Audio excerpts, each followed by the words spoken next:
Hi and welcome back. In this video we're going to be looking in depth into the 31 Jo Kata. There are hundreds of videos out there that show the demonstration of the kata. Some do it slowly, some do it quickly, but I haven't seen any video out there that really goes in depth as to what we are looking to train. What foot should we have forward during what strike? What hips are we working? Where's the attack coming from? What are we trying to defend? What height should our Jo be at? These are all questions that I'm going to be answering through these series of videos looking at the 31 Jo. We're going to break the kata down into sections to make it more manageable for you to then train over the next coming weeks, just to concentrate on a few techniques. We hope you enjoy these videos and we hope you come back and see some more. Don't forget, subscribe, like the videos, and if there's anything in the videos that we haven't covered and you still don't quite understand, please feel free to leave a comment and I'll answer it the best way I can. Thanks very much. We'll see you soon.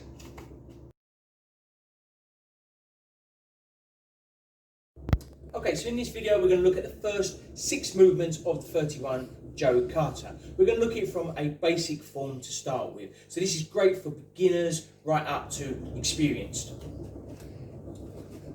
First we're going to start in Jo Kamai. Okay, I've got my Jo in front of my left foot and my hand about a foot down from the top. From here I'm going to move off the line of attack. So my line of attack is directly in front of me at this moment in time. I'm going to come off the line of attack. I'm going to take the Jo as if I was performing a Geishi ski, which is number 2 of your Jo Suburi. Foot comes off the line of attack. Retract the Jo back. Strike on the line of attack and then move off.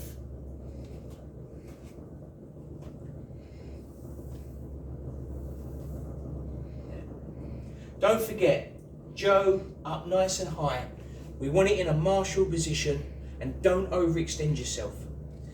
These are katas. This in particular is a solo kata.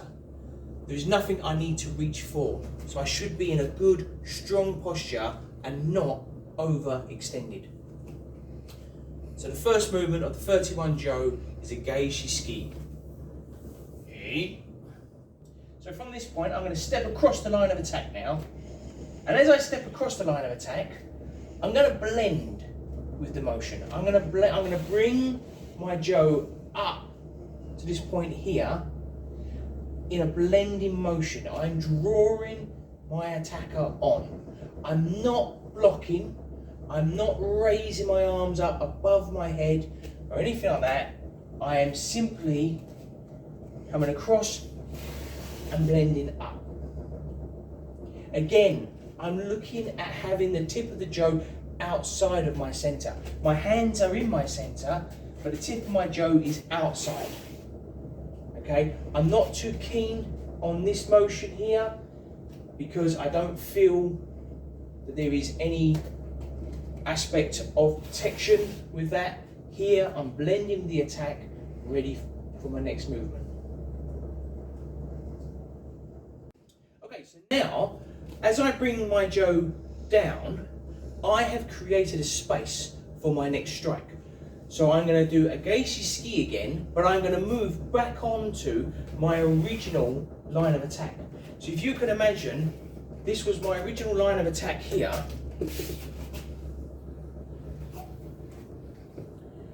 My first movement, I come off the line. My second movement, I come across the line. My third movement, I come back onto the line. This is because I have created now the space. In the other 2 movements, I am moving away from my partner's attack. In the third movement, I have created the space by deflecting the Jo away, and now I can strike back on that line. From here, we now have a different set of movements. Buke has now moved away from this line of attack and they're going to come in from this angle here. I'm going to step back off the line, up. This is not going to be a parry this time. From this movement here, I'm going to come immediately up to Jodan Geishi, number 5 of your Jo Suburi. From here, I cut down and then immediately come back up again and strike Gyaku Yokomen. So, what are we looking with these movements? These are the first 6 movements. What are we looking at with these movements? Right, hips. As I come in with my Geishi strike, my foot comes off the line of attack and my left hip is powering forward here. And this is what we want to be looking at. So now we're looking at more of an advanced way of doing Geishi strike. Here. I haven't worried about my rear foot at the moment. I've just driven my front hip in, create the strike, and now come off the line of attack. As I come across the original line, I parry with the weapon, create my space, and then again, Geishi strike. No different. Step back onto that line of attack, drive the front hip through, create the strike, and then reset your posture. From here, move up to Joden Geishi. So immediately into Joden Geishi, turn the Jo around. Now my rear hip here is going to be powering through. As I come through for my Joden Geishi strike, there. I step to regain my balance. I immediately raise the Jo up, keeping my hands in my center. The last thing I want to do is drop the tip of the Jo down. By dropping the tip of the Jo down, as I bring it round, I am only using my wrists to create the power. And this is not going to be enough. Here is not enough power. I want to bring the Jo up. The tip of the Jo comes outside. This represents now that I'm doing a Yokomenuchi strike, but my hands stay in the center. I raise up, drop the tip down, step across the line of attack, and then perform Gyaku Yokomen. And this is the end of the 6th movement. It's a lot of information. Rewind, rewatch, go through it bit by bit, see how you get on. And what we'll do is we'll look at the next section in the next video. どうもありがとうございました。